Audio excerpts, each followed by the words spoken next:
Ladies and gentlemen, welcome to yet another great episode of Bahrain Now, your source of local happenings, initiatives, and personalities from around the Kingdom of Bahrain.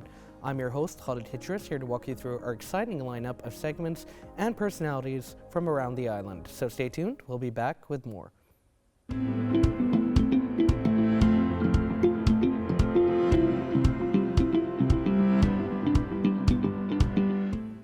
During his current visit to the Kingdom of Bahrain, Dr. Sam Osmanagic is a distinguished anthropologist, prolific author, and pioneering researcher of ancient civilizations, known for his remarkable contributions to the study of pyramids and the preservation of cultural heritage.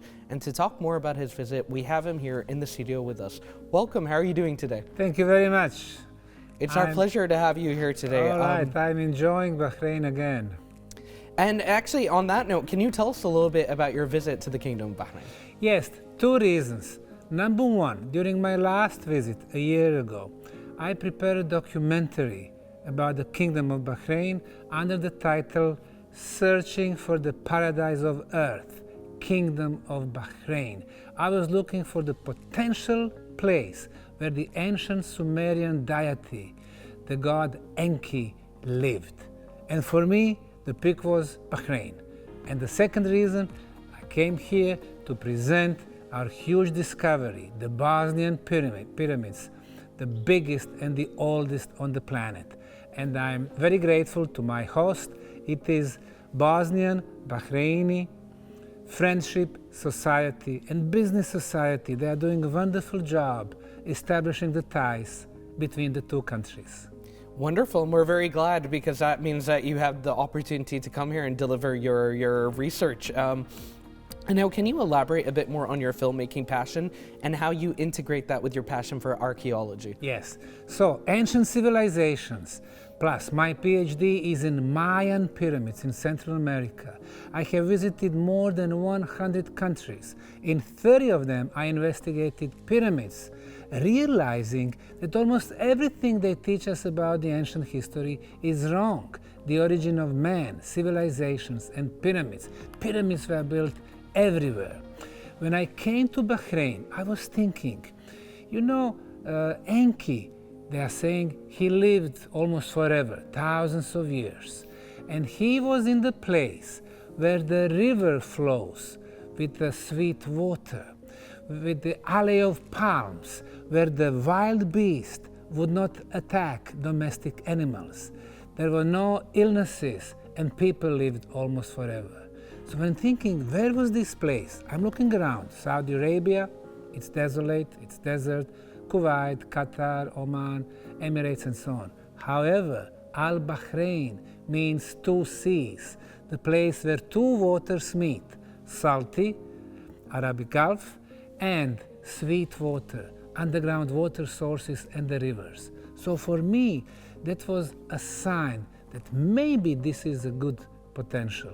So I was looking for the megalithic structures, because a long time ago, people were building huge structures with megalithic blocks. And the last day of my visit, a year ago, I went to see the Barbar Temple with the big blocks, perfectly fitting each other, and some of them not having only 4 sides, 4 angles, but 6 or 8. And that's how the ancient structures were built. I did my documentary. It's about 1 hour long. I sent it to several international film festivals, and I was winner in the festival in Turkey, in Mexico, in Spain. So one of the reasons is to show this documentary here, and I'm hoping that your TV will have a premiere, the world premiere here in Bahrain.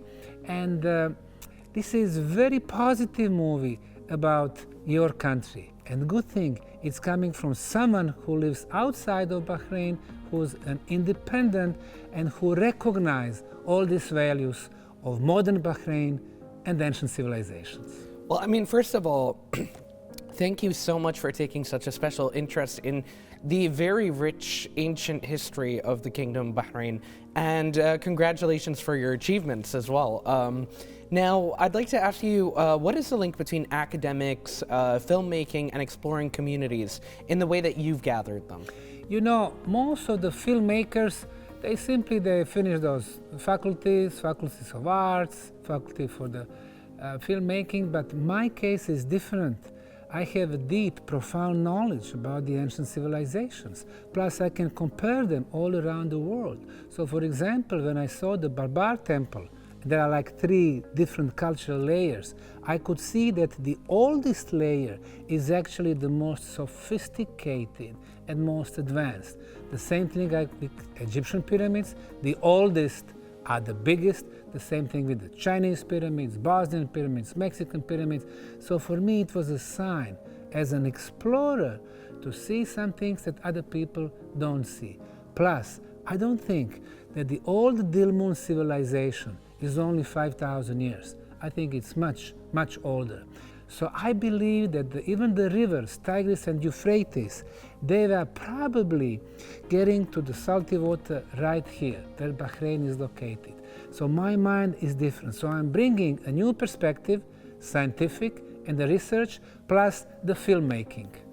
It's wonderful to see how you've taken the evidence and lore behind these civilizations and contextualized it in a modern way. I think that's a testament to your skill as an anthropologist and as an archaeologist.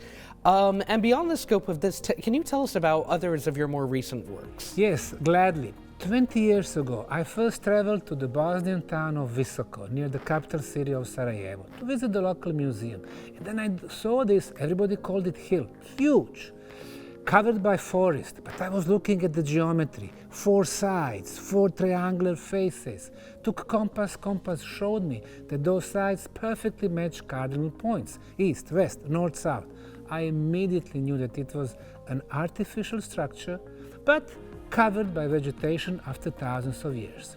And sure enough, when I established the non-profit foundation to do archaeological research, we have proven that we have not one pyramid.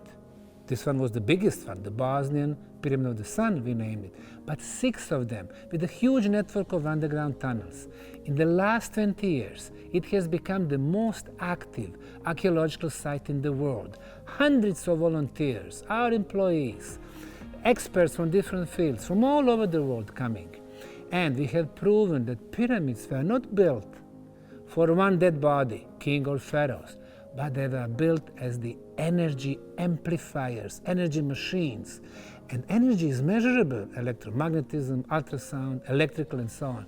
And we have proven that this energy can be used for the communication, health protection, to improve the molecular structure of water, food, immunity, spiritual development. So we are bringing revolutionary change in a narrative about the pyramids.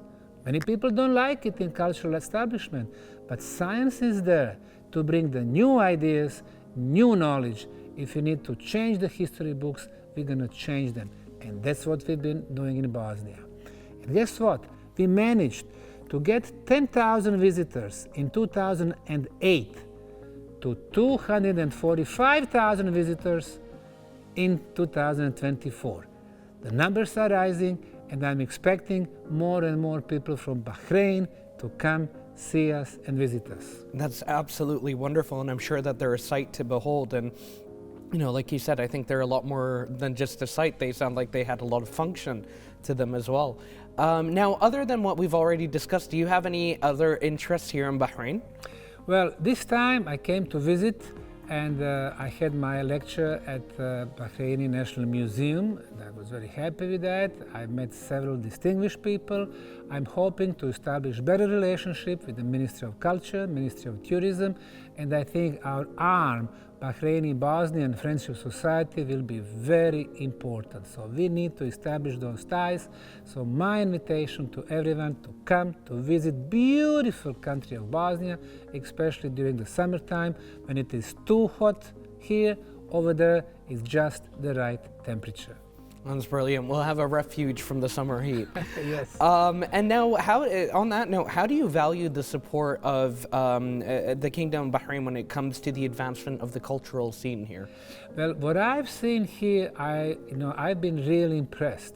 When you see the National Museum in such a sophisticated way, They got all these exhibitions, they are applying high technology, they are bringing even parts of some of the archaeological sites, so people who don't have time to go to see, royal tombs and Dilmun or some others, they come, they can see, they can get excellent idea about different cultural layers, about different civilizations. Bahrain was such an important place, especially in trading from the civilization in Indus Valley. I was researching that one, Harappa, Mohenjo-Daro, Lothal, coming the ships towards Mesopotamia, and this was such a key point for them. When you see how you did it, the port and some other stuff, so I was really impressed with that, and I think that's a very good example for many other countries. Brilliantly said. And lastly, would you like to add anything before we conclude? Everybody is welcome to Bosnia. Brilliantly said. Thank you so much for joining us for this very illuminating talk. Okay. And we wish you all the best and can't wait to see what you discover next. Thanks a lot. You're very welcome. Well, ladies and gentlemen, stay tuned. We'll be back with even more here on Bahrain Now.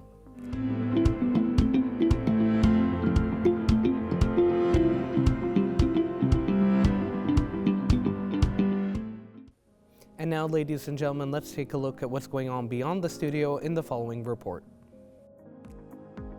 NAD Holdings held the grand opening of Brunch and Cake in its Aurora edition at Marassi Galleria.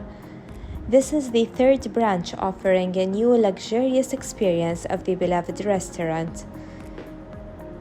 The opening was officiated by His Excellency the Minister of Information, Dr. Ramzan bin Abdallah Al Naimi, with a warm welcome from the CEO of NAD Holdings, Nabil Dabwan. Aurora provides a refined dining experience specifically designed for those who appreciate excellence, quality, and privacy while enjoying the comfort and warmth known from Brunch and Cake. Brunch and Cake is a brand established in 2010 in Spain, in Barcelona. And we've acquired it and scaled it and opened it globally.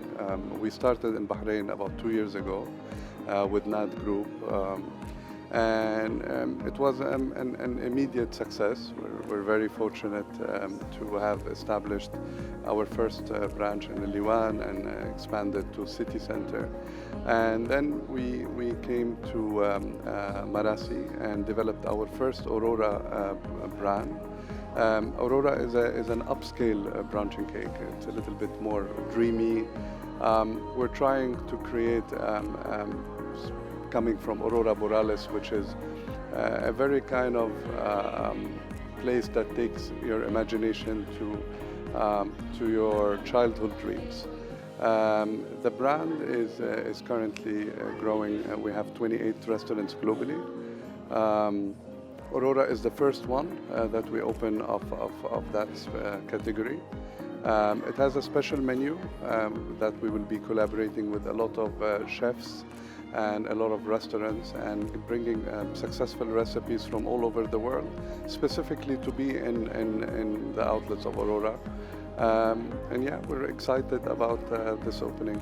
So this is Aurora by Brunch and Cake. It's our newest sub-brand and concept. It's an elevated and more exclusive take on the much-loved brand Brunch and Cake. So it offers a premium design, signature menu. You can find signature beverage and dining menu that offers an elevated experience while still having the comfort and the warmth that Brunch and Cake is loved and known for. Yeah, so they're still going to have the warmth and the comfort of what Brunch and Cake is known for, but it's slightly elevated, slightly more luxurious, so customers will have a newer experience of Brunch and Cake. This opening represents a significant strategic step for NAD Holdings, reflecting their commitment to redefining luxury dining experiences in the Bahraini market.